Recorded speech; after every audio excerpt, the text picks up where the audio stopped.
Welcome back to another UFC fight prediction video. In this video, I'll be predicting the main card fights for UFC 255 Figueiredo versus Perez. So without further ado, let's get to our first fight on the main card. So in our first fight, we have a bout in the light heavyweight division, a rematch between Mauricio Rua or Shogun Rua versus Paul Craig. So in the first fight, it was a very close fight, but it was a fight that I predicted Shogun to win, and the fight I thought Shogun did win. It was a close on the striking, but you would definitely probably lean the striking to Paul Craig in that one. He definitely did the most damage in the striking. But really a large majority of the fight was Shogun taking Paul Craig down. Not necessarily just out grappling him, but having the top position, landing ground and pound. And like I said, he was in the controlling position for a large portion, like minutes or 2 minutes of rounds. And I think every round he had Paul Craig on the ground, and every round he had over a minute of control time in each of these rounds. So I thought that would edge the fight for him. I thought it was clear enough that he won. Was it the prettiest of victories? Or, in my opinion, no. But it was. I thought he won, just based off control and having a relatively close striking total over the course of 3 rounds. But the judges did not see it that way and was a draw. So here we are now. I think Shogun had a fight in between this against Rogerio, and he won that fight. Looked old in that fight. He looked old in the Paul Craig fight as well. He's not 30s, early 30s no more. He's not in his 20s. He's not Pride Shogun, definitely not Pride Shogun. He's a 38-year-old Shogun, a veteran, very wise and very savvy, and all the things you have with veteran and experienced fighters, and especially high caliber former champions and multiple league veterans like that. Very, like I said, crafty type of fighter. But at the end of the day, he's 38, and he's been in a lot of wars. He hasn't just been that fighter like Floyd Mayweather, been pretty out there. He's been taking heavy concussions from the Dan Henderson fights, from the Rogerio fights, from all these different fights, Forrest Griffin, I don't know, John Jones fights, just fights after fights. He's been in some heavy wars throughout his career. Pride, UFC, even before then, in the gym, Valetudo days when they would just go at each other, just swinging big shots and not just, pity-patting or just flowy striking. They would just literally go out there having wars in the gym day in and day out and lead up to camp. So he's been having wars. He's been through it. And he's definitely saying that he's not as fast anymore. Don't got as much pop as he did anymore. You still got to respect him. He will put your lights out. But he's definitely not who he used to be. And I think at this point, Paul Craig, at that first fight, sees this. And he made the first fight with a little bit more respect because it was Shogun he was fighting. But knowing that Shogun had his era and it's like his time to, at least try to be the best he can be. And the fact that Shogun's slowing down and the fact that he was able to have such success on the feet. I need to work on his takedown defense and just keep landing strikes on Shogun. Like, if he keep this fight on feet, he could put Shogun away. And I think that's what he's going to work on, his grappling, work on his takedown defense, and just keep landing shots on Shogun. Don't have to be the heaviest shots, just keep tagging because, like I said, Shogun's been through wars. His chin is not where it used to be. He can't take the same amount of damage, so really just keep tagging him. It's not about the big shot. It's just about keep consistently landing, and you'll put him away. And I think that's what Paul Craig's going to do. Use his height, use his reach, work on that takedown defense, stuff the takedowns, and keep tagging Shogun, take him to the later rounds, and put him out. And I think that's what happens. Stuff the takedowns, maybe not all the takedowns, but work on getting back to his feet, stuff the takedowns, drain him, take him to the third round, and then put him out in that third round. So in this fight, I have Paul Craig via third round TKO. Now on to our next fight we have in the women's flyweight division, Chookagian versus Cynthia Calvillo. So look at this fight right here. Chookagian showed some impressive grappling improvements in her grappling against Antonina Shevchenko. Was able to take her down and dominate her and then grappling like this, paint her face red with marks all over her face in that fight. Then her next fight, in her last fight, she lost to Jessica Andrade. Got stopped, I think, with body shots either the first round or early in the second round. By the way, I think it was early in the first, not early in the first round, it was like late in the first round, like almost at the bell. She got stopped with a body shot. I believe that's what happened. But either way, she got stopped with a body shot. And it hasn't been even more, it's been a little more than a month. It's probably been like 5 days more than a month. Or maybe like 8 or 7 days more than a month since she got stopped. So it was a quick recovery to coming back after getting stopped via body shot. And especially at this level, where confidence is important and consistency is important. So anytime you're not on a winning streak or, not anything good, it's never that good to be coming back against a high-level competitor who probably would beat you even if you're, on the streak. But all this to say is that Chookagian, she's long, she's fast, she got good striking, but she's not the most heavy-hitting striker. And Calvillo's no slouch in striking either. So I think Calvillo can match her strike. I'm not saying match her striking, but she can address her striking and then utilize her high-level grappling, her wrestling she's been working on at AKA to take Chookagian down and kind of like Chachifo just got is out-grapple her. I'm not saying, but I am kind of saying it. But basically, Calvillo's going to take her down, control her, mix up on the feet, finals openings, take her down, control her. And I just see that kind of in a fight where mix up on the feet, finals openings, take her down, and control her for large twisting around. Will she submit her? I don't think so. Like I said, Chookagian's been working on the takedown defense, been working on the grappling, but by putting her in those positions, it's going to lead to Calvillo having the control time and winning the fight purely based off control takedowns and control time. Keeping the striking close, takedowns and control time. And I think that's what type of fight it is. And like I said, Chookagian coming off a loss that quick is not going to bode the best for her. Not give her enough time to really recover and, get better. She's going to just come back like, oh, stuff happens and stuff. And then, to try to get back on a winning streak when she really should take some time off or take a step down in competition, which she hasn't. She's coming back too soon and she's not taking a step down in competition. So I don't think it bodes the best for her. I think she gets out-grappled and grinded to decision, basically. So in this fight, I have Cynthia Calvillo via decision. Now on to our next fight. We have a bout in the welterweight division. Mike Perry versus Tim Means. So this fight has war written all over it, or at least good scrap written all over it, because this fight could end in like 1 second. It could end in a minute.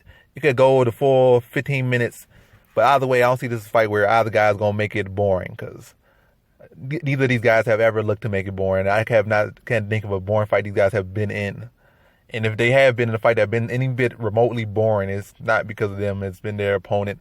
So only guys you guys gonna be scared to get knocked out is they both been TKO'd before, or TKO or KO'd before.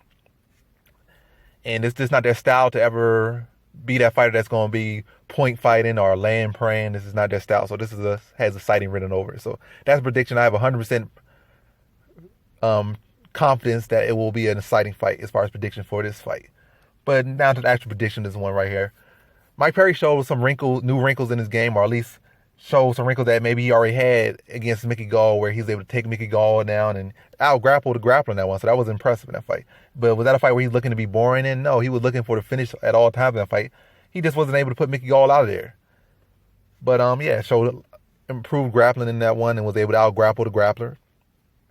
So that's another wrinkle. That could be a potential path to victory against Tim Means, who is no slouch in grappling either. But when we look at some of his losses, especially at 155, it was largely due to wrestling and grappling. So, not Tim Means, but Mike Perry will be the stronger man in this fight. And if he could utilize that wrestling or grappling in this one, maybe there's a path to victory for him in that avenue. But I don't really see that happening too much. I think at 170, Tim Means' takedown defense and grappling has been better at this weight class for the most part. So I see him actually been able to stuff a lot of Mike Perry's takedowns. I think Mike Perry will get some takedowns, but I don't think he'll be able to control Tim Means on the ground. I don't think he'll be too effective with the takedowns. If anything, that probably just burn him out a little bit more. The only feat I think Tim Means is the more technical striker. He's the longer striker, more versatile striker. And also, I think typically with this type of frame of body, Mike Perry has not had the best success. These kind of longer guys, maybe not like 6'5", 6'9" type guys, but like 5'11", 6 feet 6'1", who kind of have these longer shoulders, longer framed arms, and could catch Mike Perry, who overextends a lot on his power shots, and be able to catch and counter him, or be able to counter him over top, or make him reach and then counter. And Tim Means is very good at making people reach and countering him, and using his length, and using his elbows, and like I said, playing with that range and being dangerous, using his length and reach. I think he'll be able to cut up Mike Perry. And like I said, keep him at the end of his punches and tag him up. I think Mike Perry will make it interesting, be able to come over the top, catch him. His knees don't really move his feet that much, or his head. I think he'll be able to catch him over the top. But like I said, this is going to be a exciting fight, but I think overall it's going to come down to who's more tactical, as it typically comes down. Like, we got wars like this, unless both guys just throw technique out the window, which Mike Perry will probably win. But by Tim Means is a exciting fight, but he's never fight that throws technique out the window. So he's going to be technical. It's going to be a war. It's going to be an exciting fight. But I think his technique is going to lead him to the victory. Like the elbows going to be cutting Mike Perry up and blinding him a bit with the blood rushing into his eyes. And then walking him in the straights and catching him with hooks. and sticking that jab on him and using that reach. It's going to lead to a late third round stoppage. But it's going to be an exciting fight, a bloody fight. But eventually the cleaner technique of Tim Means is going to prevail, and he's going to put Mike Perry out of there in the third round. So in this fight, I have Tim Means via third round TKO. Now on to our co-main event. We have a women's flyweight title bout for the undisputed women's flyweight belt. You got the undisputed champion Valentina Shevchenko versus Jennifer Maia. So this is a pretty interesting matchup, but it's a matchup that you're definitely leaning heavily to Valentina Shevchenko. So Jennifer Maia presents a new threat. She's a new challenge, somebody that Valentina Shevchenko has not faced before, but I don't think she presents anything that Shevchenko has not faced before. It's a new challenge, but more of the same. So I think Jennifer Maia had an impressive performance against Joanne Calderwood, but Calderwood is not Shevchenko, and the people that Jennifer Maia have beat and lost to are not Joanne Calderwood. It's as simple as that. So how I see this fight going is that I think Jennifer Maia has a good chin on her. She's tough, she's strong, she's physical, she's going to be in her face, trying to walk her down. But Valentina Shevchenko is a solid grappler. She's able to defend takedowns well. She's able to grapple offensively well. She's fast. Probably the best overall, definitely the overall best striker in women's MMA pound for pound. She did lose to Amanda Nunes close twice. I think it really was more so due to size than technique. So technically wise, Valentina Shevchenko, in my opinion, is the best striker in women's MMA history, in my opinion. So lean that heavily to her speed, her arsenal. And I think the best thing Jennifer Maia gonna do is make it a little bit interesting with her pressure and her size and maybe try to land some volume. But I think Valentina Shevchenko will be able to address it pretty quickly.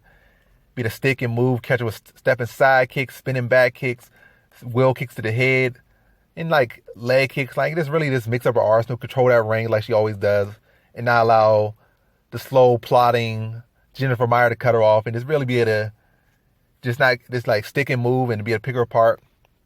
And kind of just use Jennifer Maia like a coming forward punching bag and just pick her apart, mixing angles, and just, like I said, be 10 steps ahead of her at all times and never allow Jennifer Maia to really cut her off and get settled and land effective shots. And it's outstrike her. And like I said, it's put on display. I don't think she puts away Jennifer Maia because, Jennifer Maia has that high-level grappling to lean back on. She's tough, never been stopped in the UFC, I believe, so hard to put away. And Valentina Shevchenko is not a fighter that's going to go out there and look to put away. She's going to want to put away fights, but she's not going to force finishes. So, if she forced the finish, I think she might get a stoppage over Jennifer Maia. But that also presents chances for Jennifer Maia to get into the fight.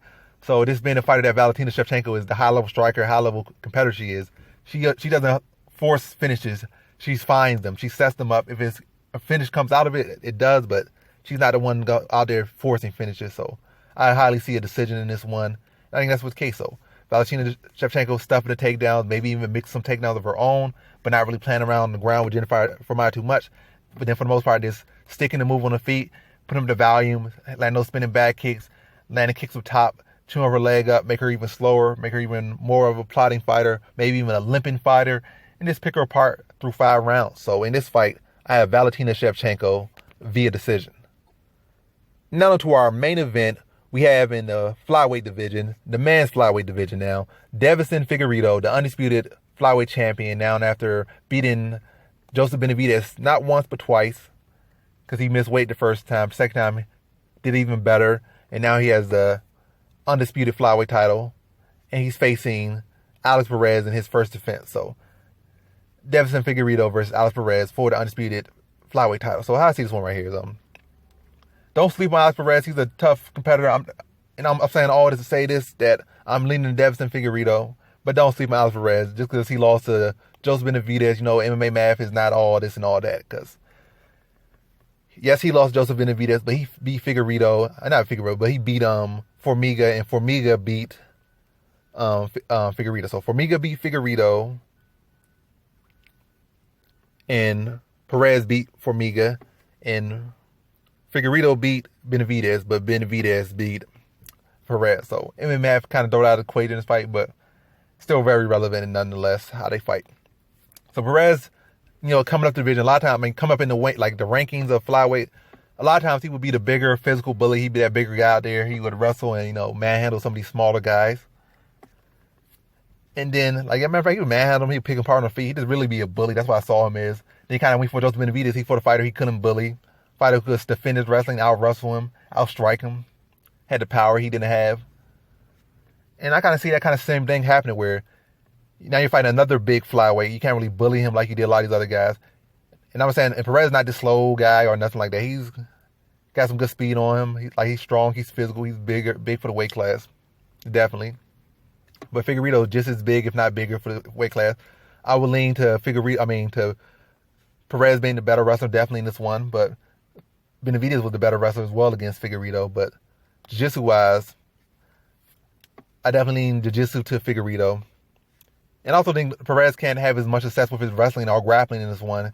Like I said, because he'd be bigger than his opponents and better wrestler than his opponents. Use that size, and he don't have that advantage. He'll be the better wrestler, but he won't have that size. And even if he does take down Figueiredo, I don't see him don't be able to do anything with those takedowns. I think Figueiredo will get back to his feet or threaten with submissions off his back. Might even tap him out from off his back. But for the most part, probably threaten with submissions, stuff his takedowns, maybe threaten with some submissions even off his back if he does get taken down. Make Perez have to go back to standing. On his feet, Figueiredo just has the faster hands. He's sharper and much more powerful. Perez is not like that one-punch knockout guy. He got some hands, and he's heavy-handed and can put some speed on those hands, put some volume on them, and probably put you out with that volume.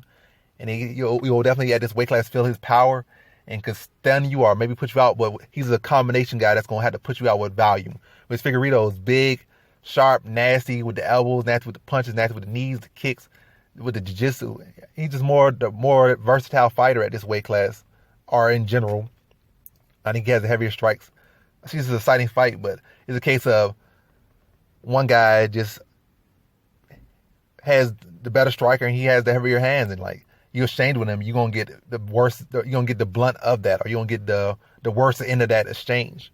Like I said, he can put that volume up, but all it takes is one shot from Figueiredo, and he can be finding that right hand all the time. Perez like swings these hooks a lot of times, so that right hand will be coming over the top, that hook's gonna be coming over the top, and they're gonna be tagging Perez. I don't think Perez gonna have much answer for that. He keeps his hands kind of low, let those hooks fly, and I think Figueiredo's gonna find those shots down the middle and over the top, and be cracking Perez with that. I think it's an exciting fight, but I see a fight where Perez gets dropped early and often a lot in this fight, and eventually gets put away early in that second round. Exciting fight. I think, like I said, Perez is gonna be bringing it, but Figueiredo's power is gonna be too much for him. He's gonna have all the heart in the world, getting dropped and try to get back and land his own shots, and he will land some good clean shots, but Figueiredo just gonna keep finding that mark on him and then put him away early in that second round. So in this fight, I got Deiveson Figueiredo via second round TKO. And that concludes my fight predictions for the main card of UFC 255, Figueiredo versus Perez. And as always, thanks for watching.